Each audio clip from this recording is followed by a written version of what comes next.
This conference will now be recorded. All right. Thank you everybody for joining us today. This is the introductory webinar for the 2021 MHLS Turning Outward Cohort Program.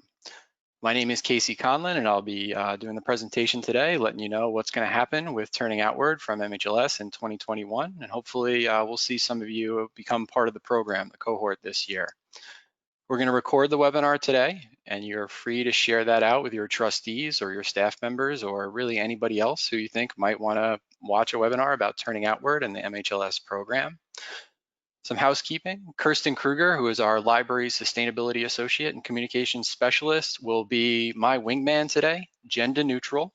She will be able to help you if you have technical issues or any questions connecting to the webinar or seeing what's going on here. We're going to ask that everybody try to mute themselves. This shouldn't be news, right? We've been doing this for a while, this online thing. We just want to cut down on the background noise. And if it seems like maybe you're having trouble finding the mute button, maybe we might hit it for you. All right, no offense. We're just trying to make sure everybody can participate and hear what's going on. I have my camera on. You should be able to see me. I think that's what's going on, but nobody is required to put their camera on. Maybe I'll flip over to the cameras in a minute and see if I catch anybody sleeping, and then I'll know to pick things up a little bit. For questions, you can feel free to pop in any questions you have in the chat. I'll be watching that, as will Kirsten. And if we have the opportunity during the presentation, then for sure we'll answer those questions. But if not, we have time at the end to get to those. So, all right, there we go. So Kirsten's joining us today. Kirsten is our sustainability associate and communication specialist. And Kirsten helps me out with a lot of the projects that we work on with Mid-Hudson. In addition to Rebecca Smith-Aldrich, we make up the library sustainability team. And on the library sustainability team, one of the things that we're concerned with is making sure that you can connect with your community and build plans that are gonna actually help you organize and actually serve your community and provide relevant services and programs to your community. So the Turning Outward program is a really great way to do that. We're gonna talk about that more today. I worked as a library director at the Pauling Library, and I see Brian's on the call today. Good to see Brian. I've also worked at the Poughkeepsie Library, which is next door here to the Mid-Hudson Library System, and I've also worked as the assistant director down at the Haberstroh King's Daughters Public Library. So in all those positions, I always really liked being able to go out and talk to people in the community and see what was really happening. And talk to is, a term that we'll go into a little bit more, but of course there's talking to people and having a conversation, but there's also active listening and seeing what's actually going on with their lives and seeing if there's a way that the library can help. It might not always be obvious, and you might not have it on the spot. You might be logging it away for some time in the future. There also might be ways that the library can help the folks that you're talking to connect with the people in the community. It might not always be that the library is doing something specifically. Sometimes the library is helping somebody else do something for the people in the community. One of the things that I found when I got to the Pauling Library, which was super helpful, was a series of focus group interviews that Rebecca Smith-Aldrich, who is the executive director of the Mid-Hudson Library System now, had done with community members to see what they liked about the library. That was sort of the first time that I had seen really in-depth information into what the community was thinking about, in this case, specifically about the library and some of the other issues in the community. And it was a real eye-opener for me. And it was really helpful to be able to look at that. If you had a question about, what should I do? Is this the right program to do? Will this benefit the community? That information from the focus group and that data was helpful to point us in the right direction. When I was working at the Pauling Library, I also heard about the Turning Outward program, and I thought that it was amazing because you were actually engaging with the community and going and talking to them, not about the library necessarily, but about what kind of community do they want to live in. And this is, I would say, the main crux of the Turning Outward program, is asking this question to people. So you'll notice that this doesn't say what kind of library do you want to live in. Of course, everybody wants to live in some kind of library, but what kind of library do you want to see in your community? We're not asking that. That's not what people are experts on, and a lot of times the answers that you're going to get back if you ask what do you want to see from the library or what do you want the library to do aren't going to be very well informed, because not a lot of people are super familiar with all the things that you do. So the thing that people are experts on is what kind of community they want to live in. They know that. That's a question that they can answer.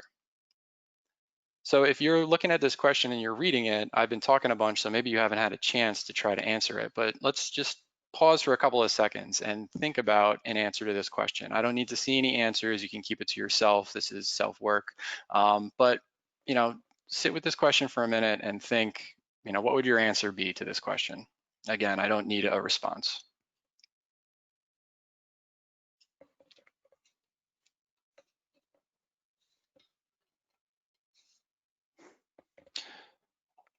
So a lot of times when we ask this question, or even when we ask it of ourselves, it's not an easy question to answer, but it does yield valuable information when we're actually able to answer it.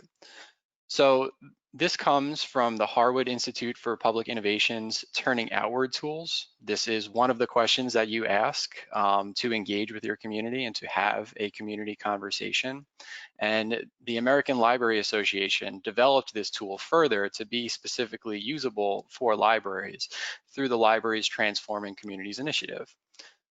What we have done here at Mid-Hudson is we have adapted the tools from Harwood and the tools from Libraries Transforming Communities to make them specifically focused on things that we think will help our Mid-Hudson libraries the best. I was able to get Harwood training when I worked at the Haverstraw King's Daughters Public Library. And I was just so excited because I never thought I would get this training. I never thought I would get to see the tools that are in here, or learn how to use them, or have somebody who has had some experience with them explain how you would actually implement them. So I'm really excited to actually be able to bring these to the libraries based on the experience I've had learning the training and then having some of these conversations, and the experience that Rebecca and Kirsten and I have had in coaching libraries going through this process of talking to people in their communities and building plans from this. The other thing that's interesting about this question is it frames things aspirationally. So you're asking people what kind of community do they want to live in? And essentially we're trying to get at their aspirations for their community. This is different than a lot of other ways that you might try to do some kind of dialogue with the community, where you might end up with a list of things that's wrong with the community, which might lead to blame, which might lead to people feeling that their community isn't a great place or it's loaded with problems. So first, we're going to talk about their aspirations, and then we're going to try to find out how we can get there. So today, we're going to do a little bit more introduction. We're almost done with the introduction. Then we're going to talk about some of the benefits of the Turning Outward program, what we can expect from the program, what we expect the libraries who participate in the program to bring and do, and what you can expect from Mid-Hudson to provide. Then, if I haven't turned you off already and a bunch of people haven't dropped off the call, we're going to talk about the next steps that you'll be taking if you want to participate in the program, and we'll have time for questions at the end, as we said. So last part of the introduction, we just want to do a little poll just to see what folks think. If you were here before the webinar, you might have got to see this. So if you take out your phone and you go to menti.com, there's a little poll that'll help us get an idea of what you're expecting today, and what your expectations are for the Turning Outward program.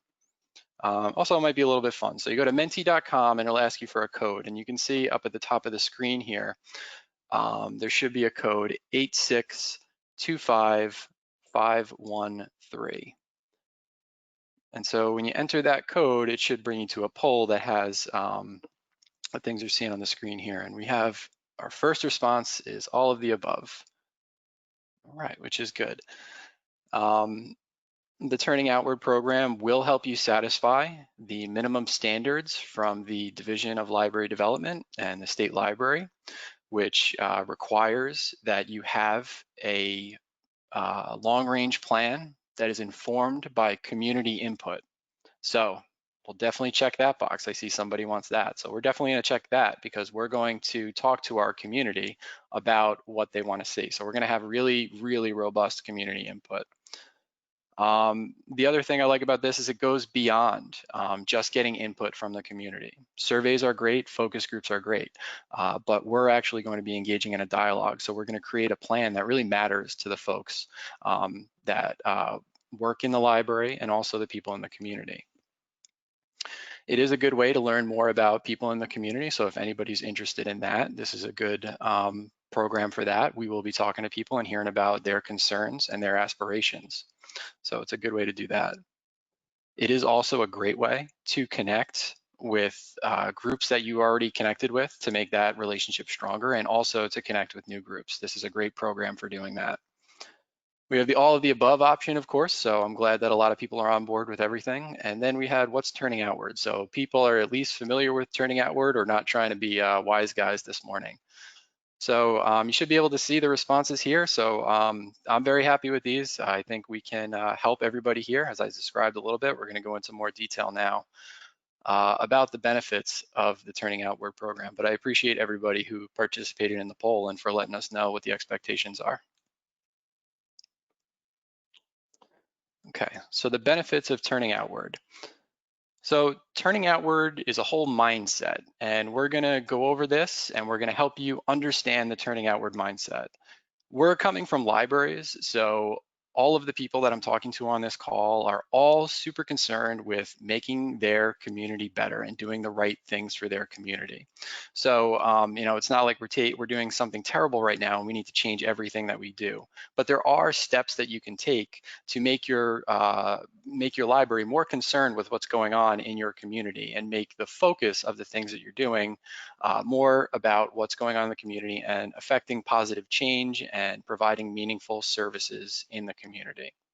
So that's even if we're probably pretty far along on the scale of doing those kinds of good things, but we're going to push ourselves a little bit further, and maybe we'll help bring some of the people in our organization who don't necessarily understand the solid concepts behind turning outward, and help them bring them a little bit closer to being turned outward and focusing on the community.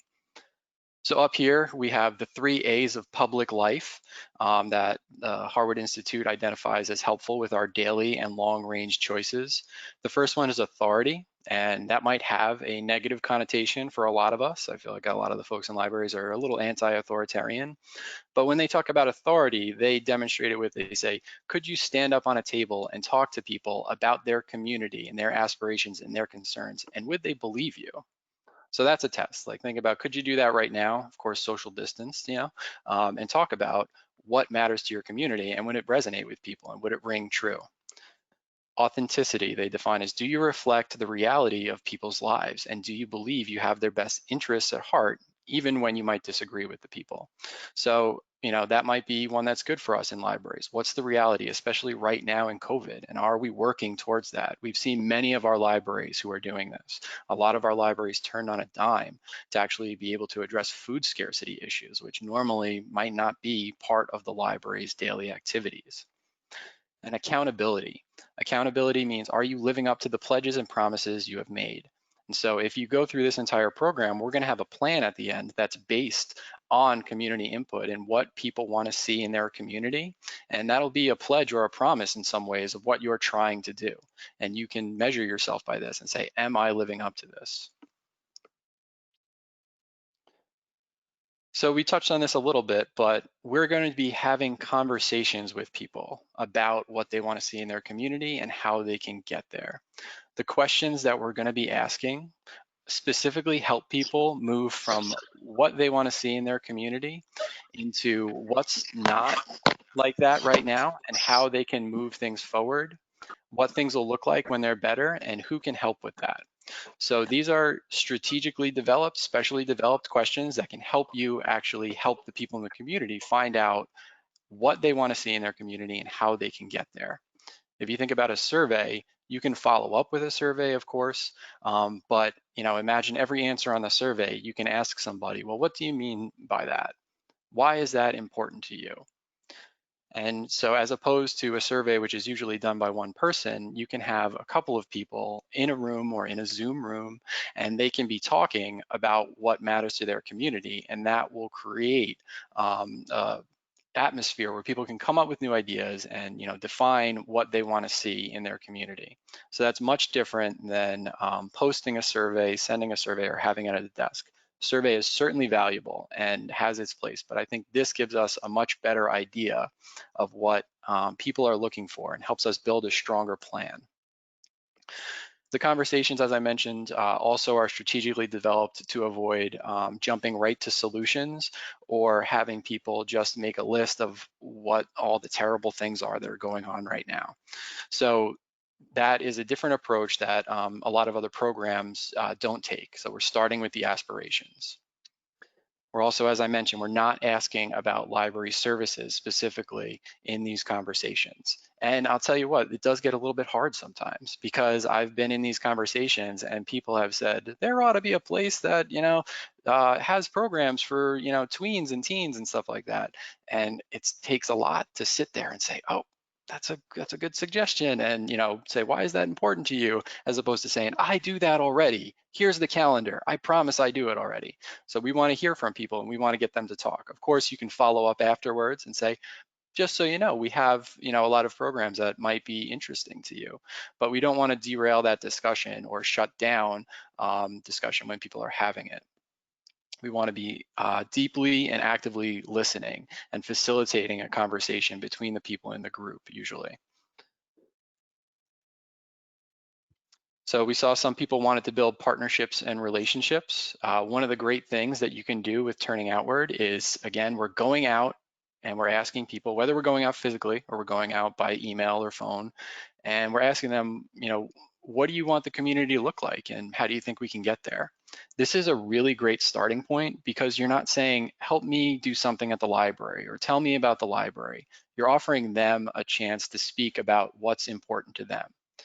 This makes people feel heard. We hear this a lot from our libraries who have gone through the program, that the people and the organizations who participate in these conversations and the ask exercises that you can do, they actually feel heard, which might be greater than if they were at a survey or using a survey. So as part of the program, we'll help you identify key people and key groups that you might want to talk to, and you can be strategic about talking to them.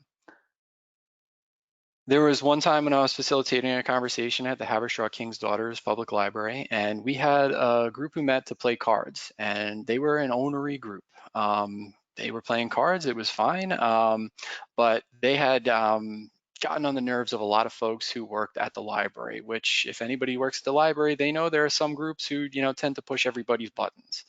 So we decided that we would have a conversation with this group. And so we actually did have a conversation. It didn't go as well as I would have liked, but these people were thrilled that we were actually listening to them and talking to them about their community. And they said, oh my God, this was great. Can you come to Joe's Cabana next week and have a discussion with us there too? Because we've really got to do this again.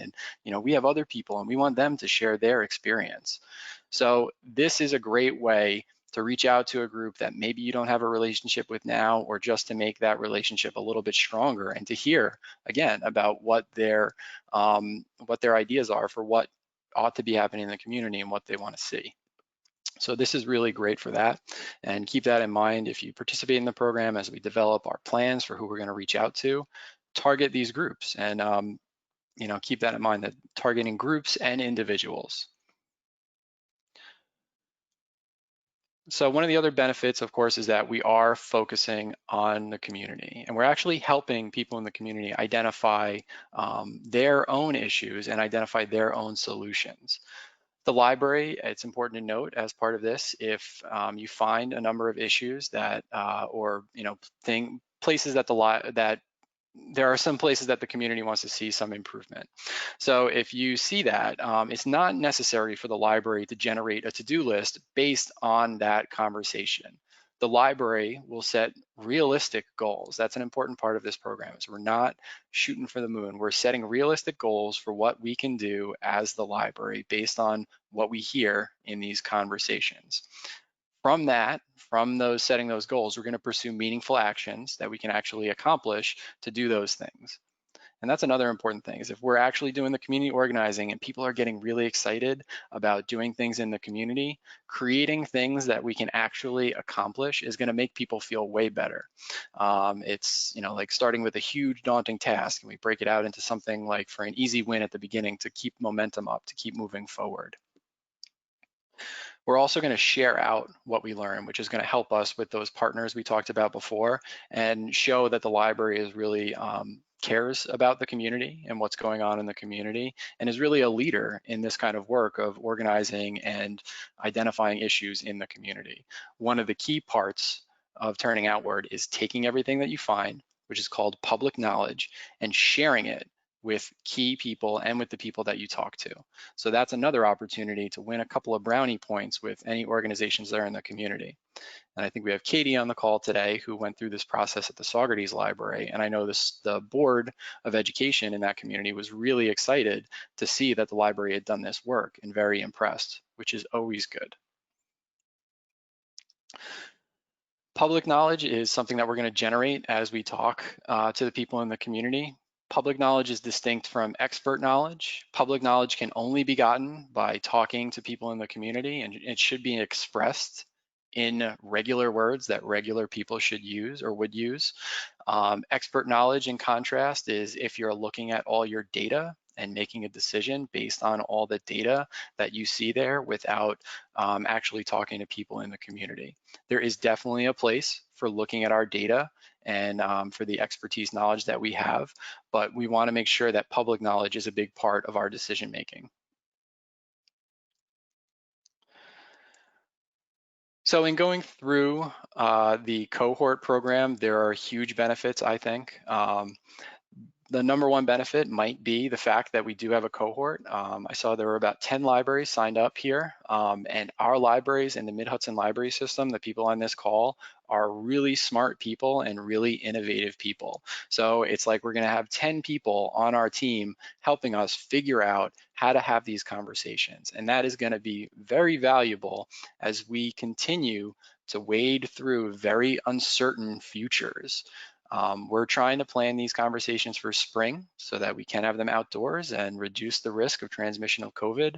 But if anybody tells me they know what spring is going to look like, I know that they're kidding, right? Because things are crazy and things may change. But we're going to have a really great team of people in the cohort libraries and the teams who are participating that are going to help us figure out the ways to move forward. The problem that you may have might be something that another library has found, and they found a solution. Likewise, you may find a solution and you may be able to share it with the other libraries to help them move past the stumbling block. One of the important things that we're going to provide at Mid-Hudson is we're going to help you with the project management and the planning behind making sure that people get to these conversations and that you have the skills that you need to have these conversations. As I said, I went through the training a couple of years ago, and we were down in Suffolk County. There was a bunch of libraries, and we had, you know, some bi-monthly or quarterly follow-up calls, and we watched the libraries. They couldn't really do anything with the things they had learned. So we're going to make sure that you have action steps that you can take and make sure that you have a plan to move forward and that you have a reasonable amount of time to get those things done. Things always take longer, or I don't know about always, but things usually take longer than you might expect them to take. And so we're going to make sure that you have built in the time for yourself to make sure that you're going to be successful at this program.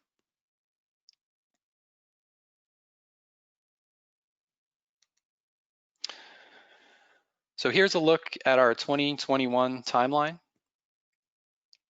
We're going to start in March. That's when our first meeting will be. And then there'll be a little bit of pre-homework for everybody who signs up. And by July, we'll have had our conversations. And in November, we'll move on to developing. And by November, you should have a plan all completed and ready for your board to look at and approve. So by the end of 2021, maybe even beginning of the fourth quarter of 2021, you will have your plan in place.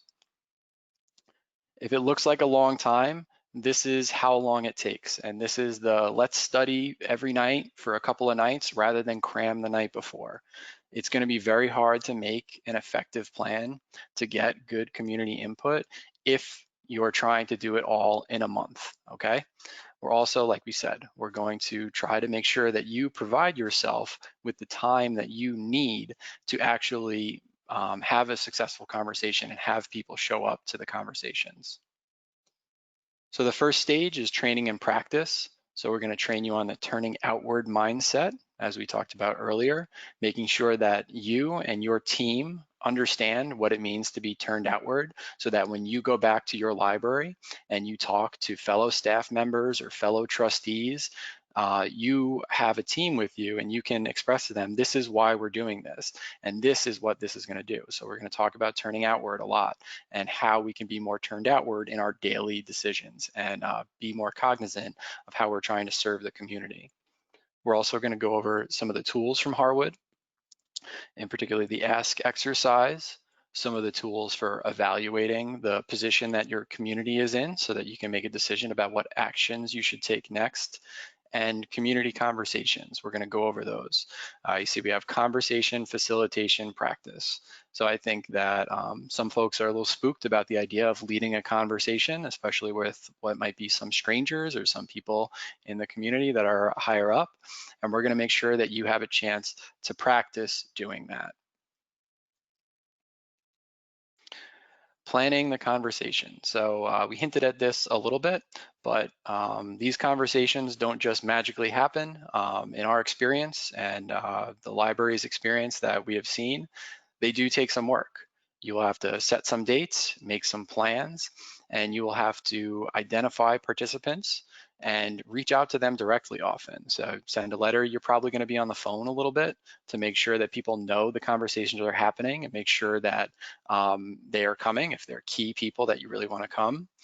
We'll help you brainstorm and develop a list of people who you really want to talk to in your community, whether they're groups like volunteer fire department, or if there's some other group who's really influential in the community, or who's just a hub in the community, or if there's key people that you want to talk to, what approach you want to take to actually talk to them. Do you want to invite them to a whole conversation, or would those folks feel more comfortable in a conversation by themselves?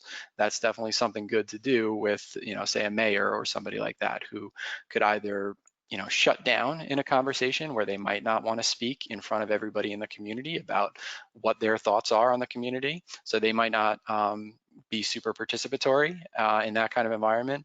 They could also go the other way, because many of the people who find themselves in leadership positions in our local politics are good at talking and good at dominating conversations sometimes, even if they don't intend to do so, which can make facilitation for you as a conversation leader hard. We're going to go thoroughly over inviting participants and then inviting them again, and then making sure that they know if they signed up for an event, that they know that they signed up for that event and they need to come to that event. That's a conversation. We'll also be, playing it by ear a little bit with COVID considerations, as I said before. Spring outside, if it was anything like spring in 2020, there's a reduced risk of COVID transmission at that point, or in that kind of environment, if you could do this in a pavilion in a park or something like that. But there is, of course, we're getting better and better, a lot of us, at having online Zoom meetings and participating in those. There are benefits and drawbacks to each. Of course, facilitating a conversation where you can't see as much of somebody's body language or see what they're doing is going to be harder. So that's a drawback to having a Zoom meeting. You could also have a Zoom meeting late at night when people with children or people who don't like to drive in the dark, either end, they might not be able to normally join you past 6 o'clock because they're locked up for the night. So this can get more people to come to our conversations if we have the Zoom meeting. So it might be a hybrid medley of in-person and Zoom meetings that you offer based on your comfort and what's happening in the country and in the world, and the comfort of the people in your community, so that we can have a broad base of people participating in our conversations. And again, that is definitely something that we're going to be figuring out together, and we'll have to hear from each other like, oh, everybody, wanted to come to this meeting, everybody signed up for in-person for me, and somebody else say, everybody signed up for Zoom for me, and we'll see if there's a reason that happened and see if we can balance that out a little bit for each other. All right, so we're also going to have the conversations. We have the conversation. We do a lot of prep up to having the conversation. So we're going to help you prepare for the conversations. So, whether it's Zoom, what kind of things you want to put in place before Zoom, what kind of ground rules might be different for Zoom. We have ground rules for conversations that involve people being civil to one another and other considerations. We're also going to, as I said, we're going to practice facilitation, and we're going to review some of the skills and some of the tips that you can use to become a successful facilitator or a more successful facilitator. I think a lot of the folks on the call probably are pretty good facilitators. We're also going to look at note taking. This is a critical part of the conversations. If you are facilitating the conversation, trying to make sure that everybody is heard from and that people know they can speak and that one person isn't talking too much and that the conversation doesn't get bogged down in certain areas, you don't necessarily want to have to be responsible for taking notes. We'll go over the note taker's role and how to take notes for later on. Again, making sure people come to the conversations. If that seems redundant, I'm not going to apologize for that one, because this is where we can fall down. We want to make sure that we have people coming to these conversations. We're almost like the car commercial that you see like every 5 minutes. Like, why do I have to see this car commercial again? Because they want you to remember it. I want people to come to your program. After we've had our conversations, that's sort of the sprint that we're going to do in the springtime into the summer to make sure that we get all those conversations in. We will actually take the notes and the things that we heard in the conversations and meet as a team. You all are going to meet as a team and organize those notes. You'll also look at the opportunities and stumbling blocks in your community so that you have a realistic starting point for creating a plan. And you also assess the library's capacity, both in terms of funds and staff and collection and space and what's going on right now with COVID, of course. So we're going to look at that ahead of when we actually start creating a plan. And I know everybody wants to get here. We'll get here in the fall. September, October, we'll start talking about making our plans. You're going to start creating a plan that's built on the themes that you identified in your notes. There should be just a couple of themes. If there are too many themes, it might be hard for you to focus on a lot of different themes. You are one library likely, so you don't have infinite capacity. So you have to choose some of the things where you think you can help out most. We have planning templates that we developed in Mid-Hudson, and we'll give you a little overview of those and a little bit of training on how you can develop goals and actions and evaluations. Looking at, what our themes are and then what our goals are for satisfying that theme, and then what actions are we going to take to actually help us meet those goals, and then the evaluations that we can use to see if those actions worked, whether that's circulation or attendance number or a project outcome survey or some other measure that you'd like to put in place. So we're going to help you develop those and put those in place. And the point here is to actually create a plan. There's two different kinds of templates that we have. We have one-page template that I imagine that library staff might look at. You might hang it up somewhere, say, oh yeah, that's what we're trying to do. And this will have some of your key themes that you're working on and your key actions that you're working on. But we'll have a more detailed and comprehensive plan that ideally will be used by the library director and reviewed by the library board. Reviewing the long-range plan that your library has is an important component of the new DLD minimum standards.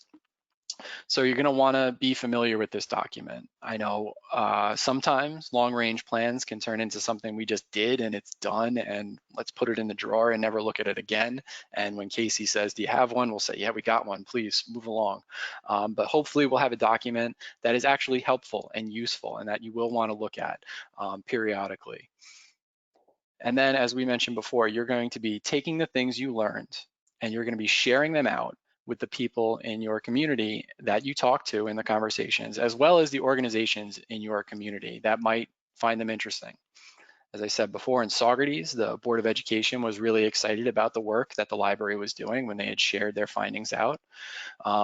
This is a great thing to take to a town board or village board and talk to them. I think really any group that is interested in supporting the community and making things in the community better for any other group or for everybody is going to be interested in what you find in these conversations. So sharing this out is one of your duties, is taking this public knowledge and not hoarding it away. And the library has an ace up their sleeve for how they're going to support the community, and all the other organizations are stuck and they're walking around and they don't even know what's going on. They're blindfolded. It's your duty to share out the information so that people know what's going on.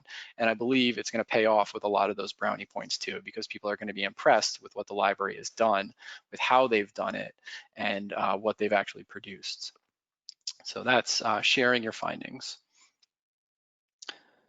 So at that point, you'll have your plan in place and you'll say, thank goodness, I never have to go through turning outward again. No, I'm sure you'll like it. This is an ongoing process. You'll be done though, you'll have your plan and you'll go according to your plan. And maybe in a couple of years when your plan is over, you can go out and you can have conversations again and see what's going on. But for now, you'll have your plan in place. So on your part, on the library's part, these are the things that we need from you. So these are our expectations. We expect you to build a team. The team should be at least 4 people, probably not a lot more than 6. And the team will absolutely include the library director.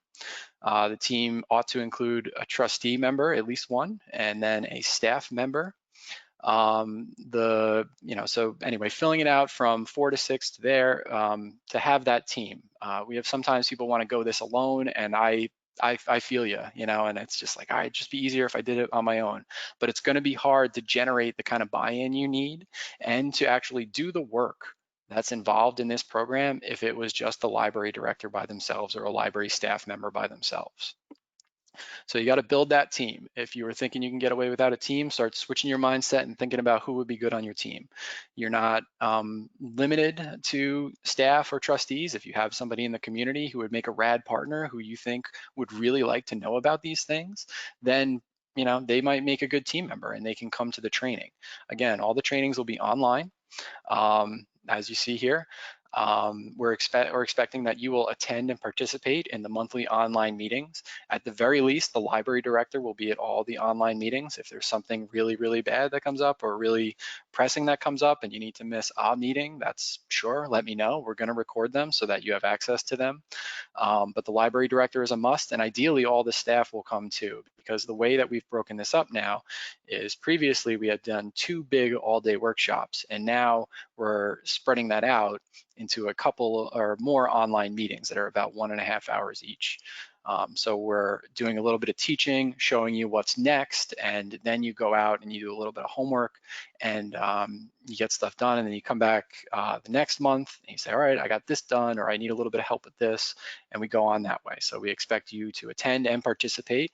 As we said, I'm looking for our smart, talented people that we have out there to be able to help their cohort members to figure out any stumbling blocks that we might have. And 2021 is anything like 2020, we're going to have some. So I need everybody, all hands on deck here to figure this out. Committing adequate time.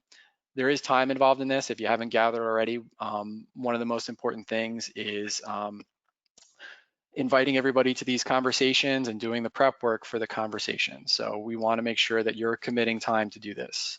This could take a couple of hours every month to be able to do all the homework, which is really just prep work to move you forward. I'm not having you do homework for a quiz or anything like that. These are things you need to do to move this project forward. And then finally is to plan and conduct at least 5 conversations. So we want to see you do 5 conversations at least, because we think that'll provide a good base to gather a decent amount of community input. You can do more, of course, and there probably will be a little like kind of one-off things where you have conversations with one person. I wouldn't count those really towards the 5, but it's still good to get that information from, as I said earlier, somebody who might be in a leadership position in your community, or maybe a younger person. I think we've actually used these before on, there was, we happen to have a teenager around. So this is great. We never get to get opinions from teenagers. And so we did the ask exercise with him and found out, what he wanted from the community, and that was interesting. So the thing that's not on here, which is not a requirement for this program specifically, is to produce your long-range plan. I have a feeling a lot of you will want to, but that's not a requirement of this, actually. All right, so we have a question. Do you envision this as a board-initiated and led project or a director and staff project? All components needed to be involved, but who do you see as the leader? So this is a great question. So I will say that this is a director-led project, and I think that they'll be pulling some staff members in, likely. It all depends on the size of your organization, probably, but they'll be pulling some staff members in to help with some of the heavier work, some of the more demanding work, or some of the greater volume of work. And trustees also ought to be on the team, and trustees should be committed to helping out, both to learn what's going on with turning outward and the concepts behind turning outward, as well as to lend some of the, I don't know, the trustees might have connections that staff might not have. And so it would be good to have trustees on the team. I would say it's imperative to have trustees on the team, but I would say the director really leads this program. Okay, so if I haven't turned you off completely, I don't see the numbers dropping too much on people who are come out today.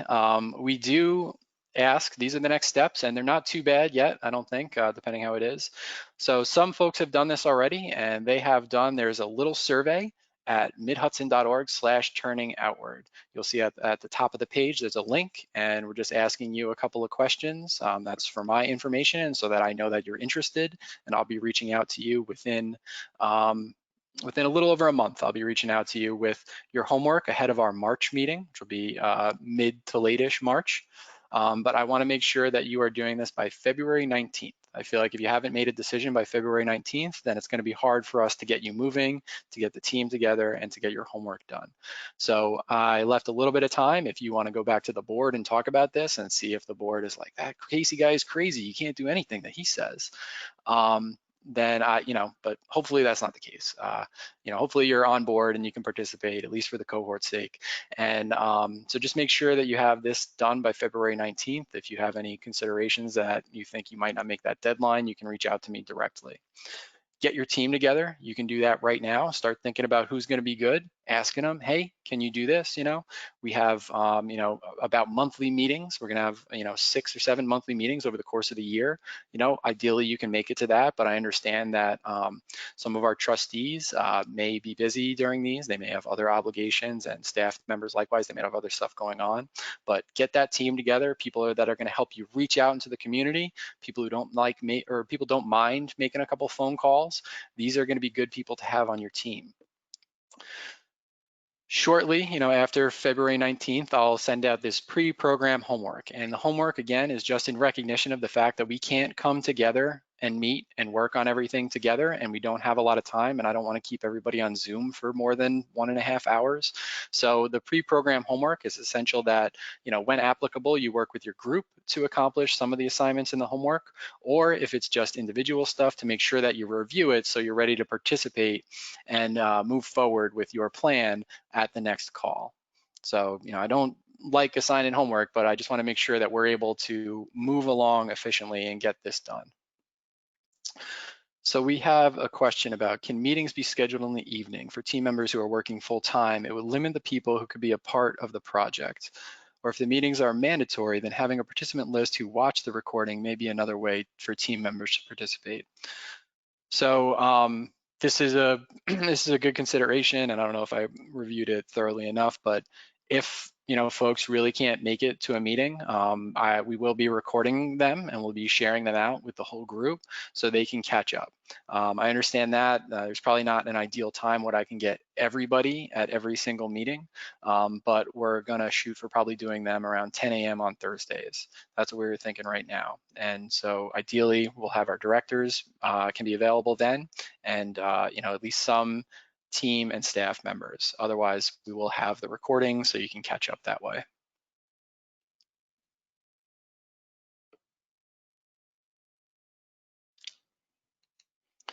Okay, so we did our introduction.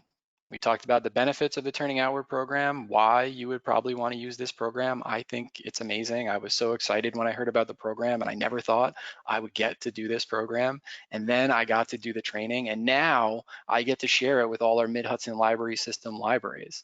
Again, we have specially, outfitted this to work for our member libraries. And so I'm really excited to be able to do that. We also talked about what you can expect from us and what we expect from you. We covered our next steps. And so finally, we're up to questions. We had a couple questions that came along as we went through the program, but we can pause here. If somebody wants to unmute themselves, you're welcome to do so. But you can also pop something in the chat if you have a question. You can also email me or call me if for any reason you think that you don't want to share your question on this call right now, and I'm happy to answer your question that way. So finally, I just want to say thank you to everybody for coming out and for thinking of doing this. I hope that you're able to participate. I hope that it's helpful. Like I said, I think it's a great program to begin with, and I think we've managed to make it even better at Mid-Hudson, thanks to Kirsten and thanks to Rebecca and thanks to Courtney, who used to be on our library sustainability team. So I'm really looking forward to working with a lot of the folks that I saw who have signed up already and the folks who came to this call today. Hopefully this was a good overview of the Turning Outward program in general and what we'll be doing at Mid-Hudson. But again, if you have more questions, you can reach out to me or you can go to the website. Okay, we got some thank yous. I'll say you're welcome. But again, thank you everybody for coming out today. Casey, I have a question. Yeah. It's Kathy Overington from the Germantown Library. Hey. It sounds really exciting, and I'm been puzzling over how to reach out to the community. So this is great stuff. But as I'm listening to this, what it does remind me of is a few years ago, our town did a huge effort where they called all community members together who were interested. We met in the town activity building several different times. They had big Post-its on the wall for the different things that people would walk around and write down what they're interested in and what they like in their community, that kind of stuff. So I'm kind of struggling with, if we're coming at this with a focus on community and kind of trying to pull the library out of it, how do we distinguish that effort as different from what the town just did fairly recently? So, I mean, I think that's a good consideration. You always want to consider what's going on in the community already and not duplicating efforts. It might be different in that you might target different people. The other thing that might be a strong consideration is, has your community changed as a result of COVID-19, or do you anticipate it changing as a result of COVID-19? I feel like this is a pretty significant change that all our communities have seen. There's also been a lot of developments recently. I don't know how recent the town's work was around this. It sounds different. It sounds fundamentally different in some ways, like the Post-its and the stickers and stuff. I'm not sure if it did the stickers, but it sounds a little bit different in that you're talking about aspirations. But I am I'm trying to consider, because you don't want to step on people's toes, right? People will say, I already did that. So maybe those are, maybe you reach out to them beforehand and maybe, you can take their temperature on this. Okay. But I think there is enough room. I think this is different. I think it's a matter of how you spin it, right? Without saying, well, this is a little bit different, and you can say that it's for the library. You can say, well, we're talking about people and what they want from the community, but it's specifically so that we can inform our plan for the library. But without saying like, the way you did it wasn't good enough, right? Like, we don't want to say that, and that's not necessarily true. It's just, this is a different approach that we wanted to take to hear from people in the community. And like I said, maybe there's some other things that you can change a little bit in who you target. Like I said, COVID is going to change a lot of this. If you're doing this on Zoom, you're going to be reaching different people. And I think that you could repeat this, next year and get different people, and it would be different also. Or the people that you get would be a little bit different. So I think there's room for it, but I think you're really smart in that you're thinking about not, like I said, just blundering ahead and saying, look what we found, we're going to talk to the community. Right. Okay, great. Thank you. Okay. Yeah. I think you can do it. If you want to talk more, then give me a call or give me an email. Okay. Okay. So we have a question: if there was a Facebook group for MHLS library staff, volunteers, trustees to share ideas, I'd love to join one if there was one. So that's a cool idea. I like that idea, Gabe. I'm not sure. We can, as part of this group, we can certainly share things. We'll have those calls. We can also have a discussion on email. We can, I don't know if we're going to generate a Facebook group specifically for this, but that's duly noted. And we have our communications specialist on the call here, Kirsten Kruger. So we'll be looking into that.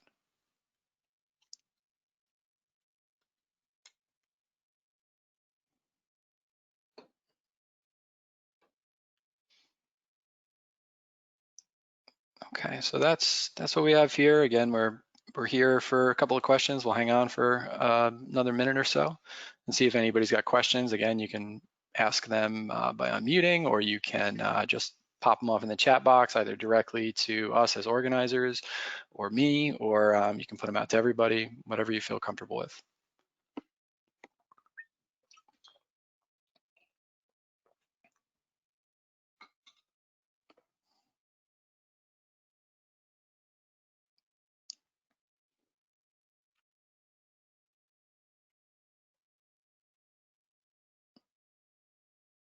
All right, cool. All right, so we got some people. Oh, we got some people leaving. Again, you know, we're here for another half a minute or so, and happy to answer any questions.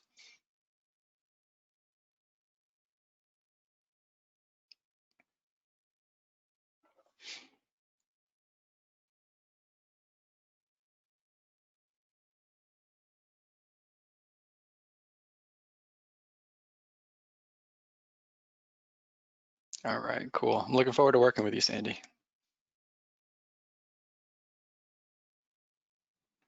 All right, cool. So I see some folks look like they're already in, so I'm looking forward to working with you all.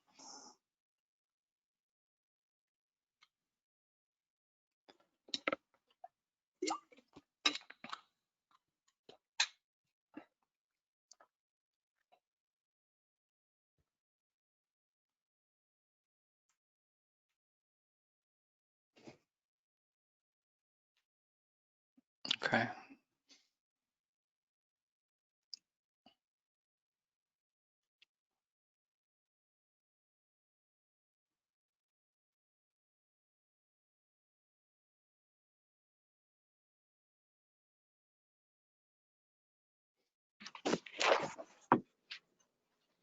All right. Well, again, thanks everybody. We're going to sign off now. Again, feel free to reach out to me by phone or by email. Happy to talk more about turning outward and your library and your community. Have a good day. Have a good weekend, everybody. Stay safe.